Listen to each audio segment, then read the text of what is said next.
قررت ما اشتريهاش تاني واعملها في البيت على طول من غير تكلفة ولا اي حاجة. كوباية دقيق، كوباية سمسم، ونخلط الدقيق عشان نطلع منه الرطوبة.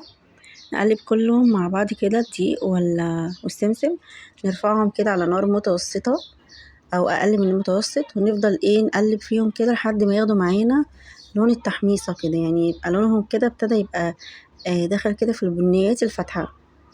علشان عشان يتحمص، عشان طبعا الدقيق ني زي ما احنا عارفين، والسمسم تجيبيه من عند العطار ني، سمسم ني مش متحمص.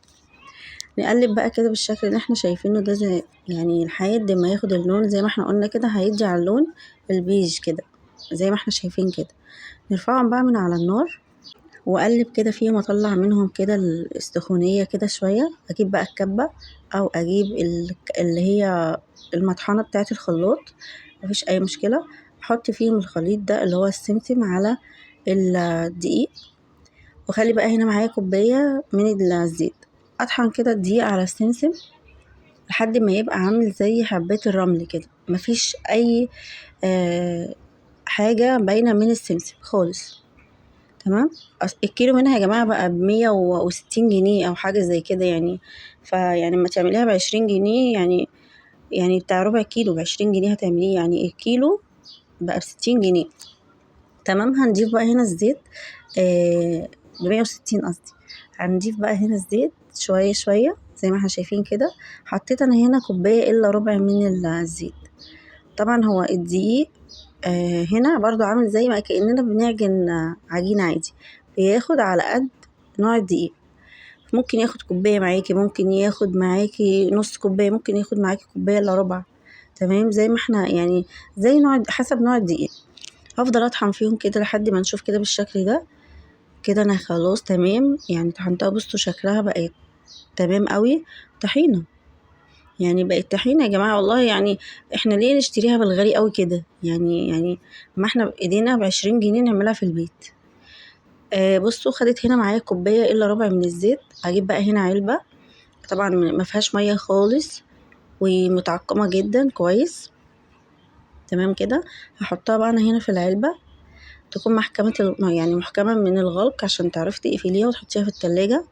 يعني عملنا ربع كيلو ما شاء الله من كوباية دقيق وكوباية سمسم بس. يعني هاتي ب10 جنيه دقيق وب10 جنيه سمسم، والله العظيم هتعمل لك كمية وفيرة جدا.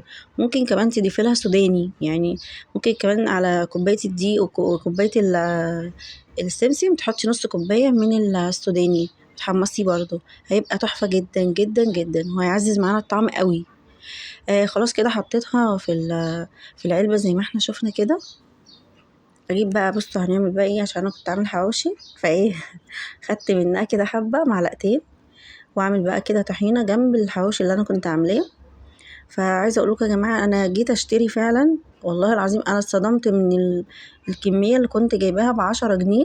حاجة كده ما تذكرش، ويقولي ما فيش ب10 جنيه، اداني ب20 جنيه حبة قد كده. يعني يمكن شوية قد اللي انا حطيتهم في ال يعني في الطاجن الصغنون ده. يعني 20 جنيه مش جايبه لي اي حاجه. تخيلوا بقى لما احنا معلقتين نعمل منها قد ب20 جنيه اللي هو مديهوني اصلا.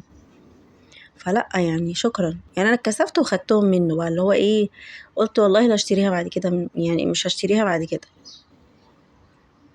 انا هنا عملت الطحينه بقى، حطيت بقى ليمون وملح وشطه، وحطيت كده فص ثوم كده، وحطيت بقى الكمون وسنه كده من الفلفل الاسود، وحطيت خل وكده، وحبة زيت برضو من الكوباية اللي يعني الكوباية اللي احنا استعملناها عملنا منها الطحينة، وعملنا كمان منها طحينة اللي احنا يعني ناكلها مع اي حاجة. شايفين القوام وفاتحة قد ايه، وتحفة جدا جدا، واحسن من ما بنشتريها من بره بكتير. طبعا اتمنى يا رب يعني تجربوها بجد والله العظيم هتحبوها جدا، ومش هتشتروها تاني من بره. وحرام ندفع في حاجة زي كده 160 جنيه، اما انت ممكن تعمليها ب20 جنيه بس. 20 جنيه عملت لي اكتر من يعني اكتر من ربع كيلو حاجة كده، يعني عظمة جدا، يعني العظمة لله طبعا سبحانه وتعالى. بس اشوفكم على خير، واقول لكم بقى السلام عليكم.